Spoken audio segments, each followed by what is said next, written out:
Welcome back to Mr. DuPage's classroom. This lesson is for my Algebra 2 class. This is lesson 5.1, day 2. It's the same thing as what you just watched last night. It's just now we're going to have some word problems where we have to pull our information from some word problems. Quick reminders. Direct variation, the formula is y equals kx. Indirect or inverse variation, the formula is y equals k over x. Today we will still solve for the constant of variation, the k. However, we'll have to define our variables x and y from the information given in each problem. Example 1. The distance that Stephen runs each day varies directly with the amount of time that he runs. One day last week, Stephen ran 10 miles in 1.25 hours. The first question it asks us is to solve for k and find an equation of direct variation. How do we go ahead and do that? You're going to look for specific words. The first thing you're going to look for is whether it says direct or indirect or inverse, right? If it says direct, that means you're going to use the formula y equals kx, okay? But how do I know what my y value is going to be or what my x value is going to be? Well, the easy way to figure this out is to look for something that could be a variable that comes before the word directly and something that could be a variable that comes after the word directly. So the distance that Stephen runs each day, that comes before directly. I would say that distance would be a pretty good variable that we could use. So that would be my y value.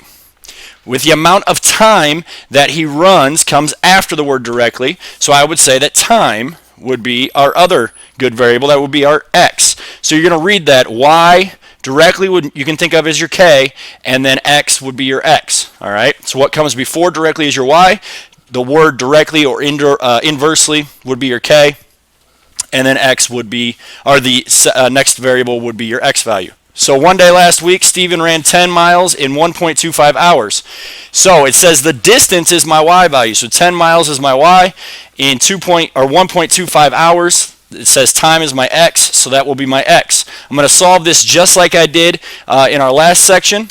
So I'll put 10 in for y, k times 1.25. I need to solve for k, so I'll divide by 1.25 on both sides. When I do that, my k value will end up being 8. So my new equation is going to be y equals 8x, where I put my k back in for my formula. Now that I have a formula, I can then solve our b, which is to find how far Stephen ran in 1.75 hours. Again, hours is going to be our x value. So we would try to find our y value or our distance using the 8 for our k and 1.75 for our x. Well, 8.17 or 8 times 1.75 would end up getting us 14. Our units is miles, and we are done. So remember what I just said there is you want to find your code word, okay? Your code words are directly, inversely, indirectly, or jointly, all right? So in example 2, the first thing I'm looking for is the word directly.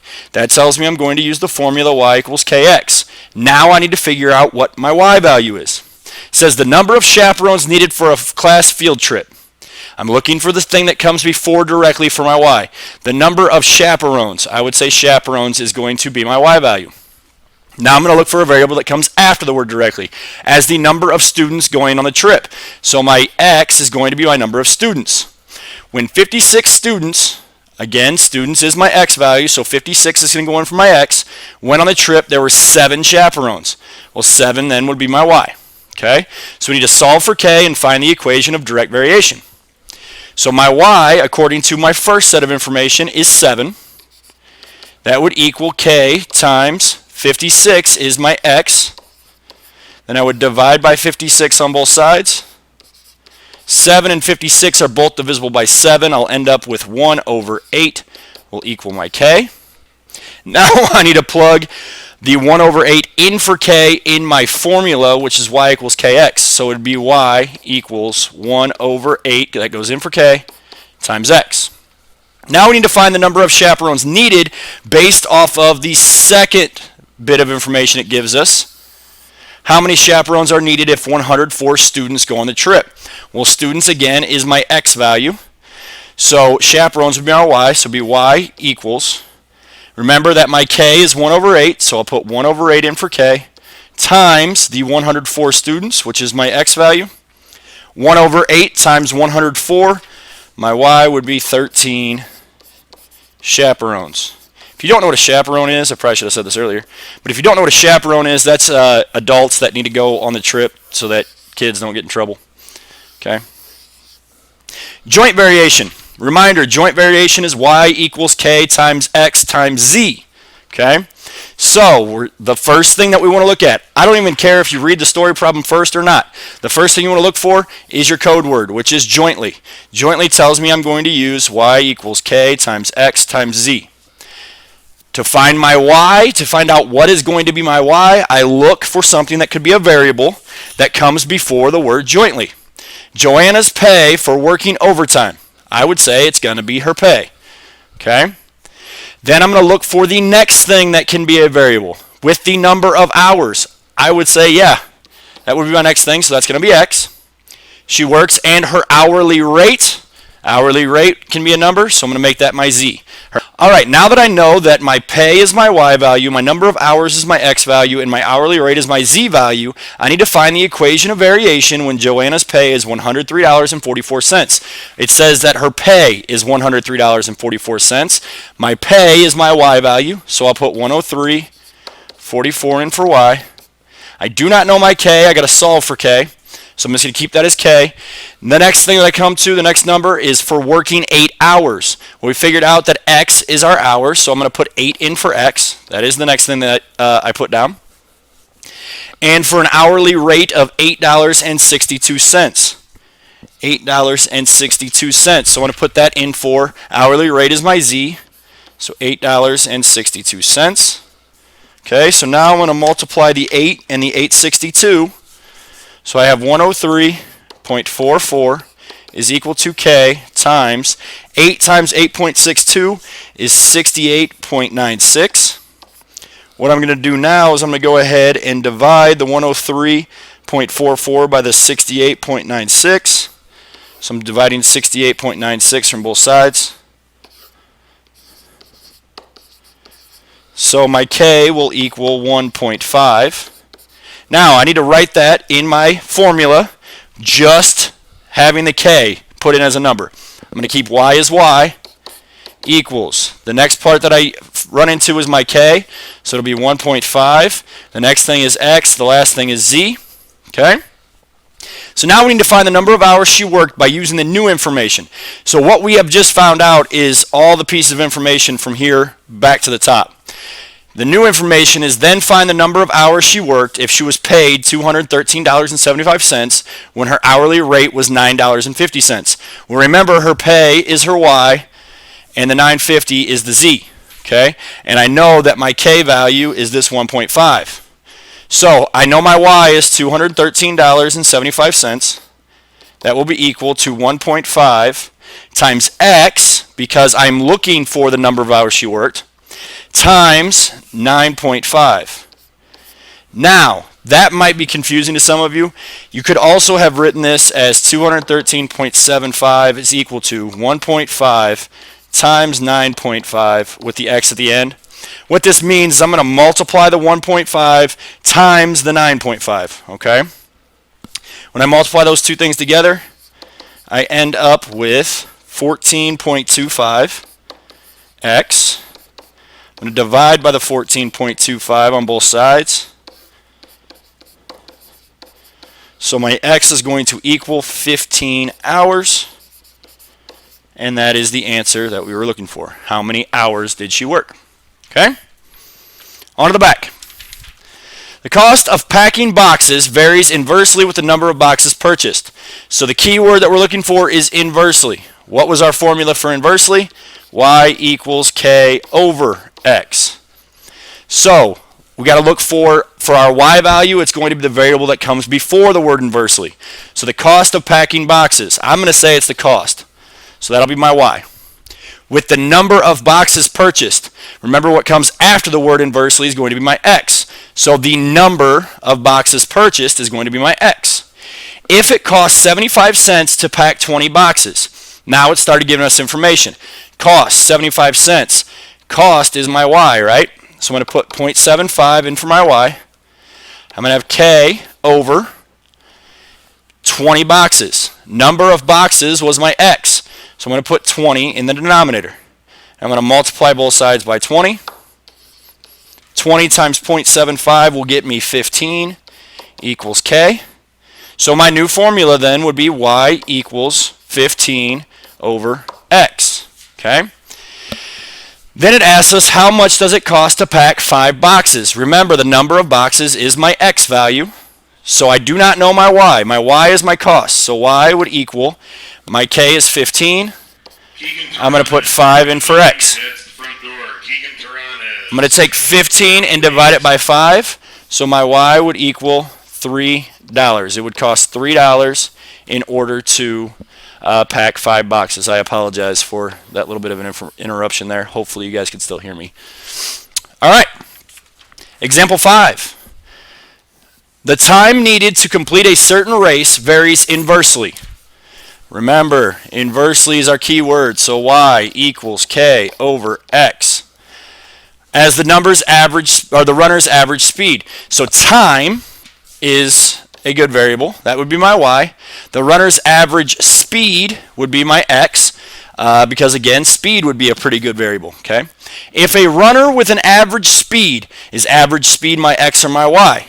Well, it is my X. So 8.82 will be my X. Completes the race in 2.97 hours.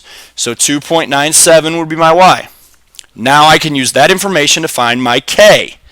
So I'm going to put 2.97 in for X, or Y. I'm going to have K over 8.82. I'm going to multiply both sides by 8.82.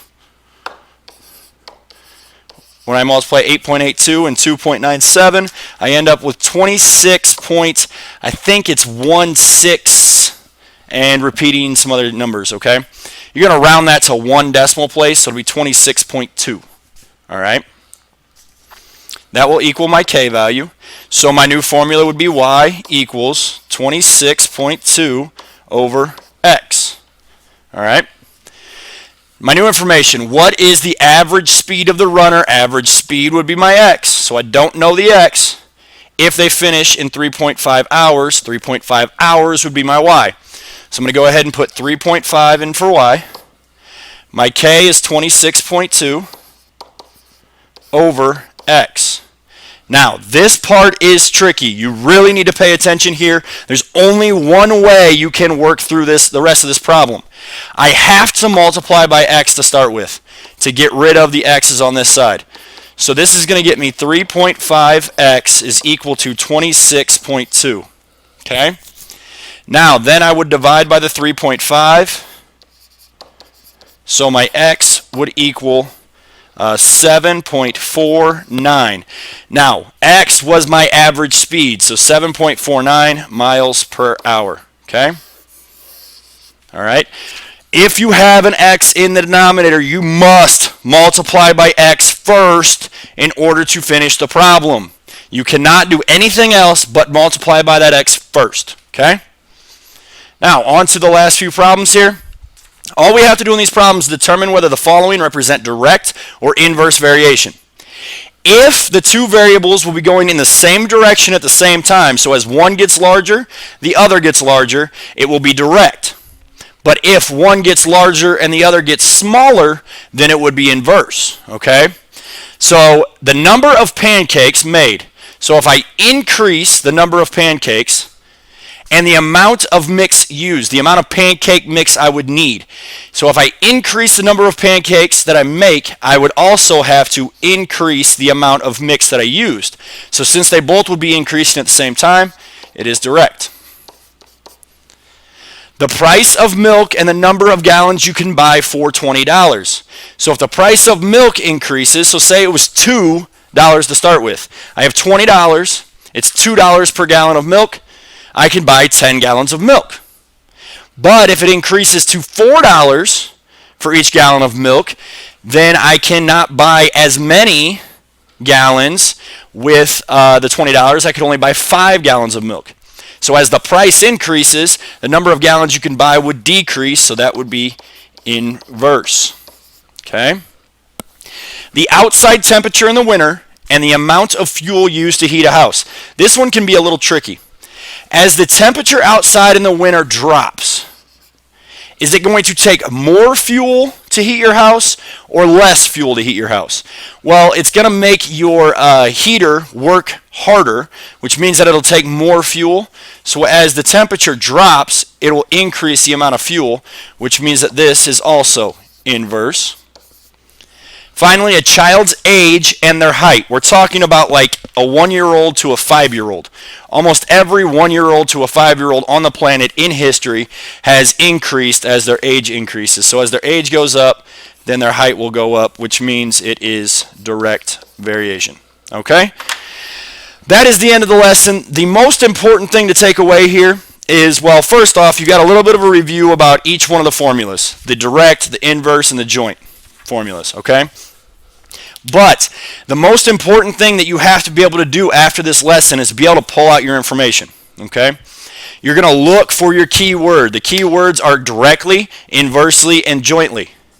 The information, the variable that comes before those words, is going to be your y value.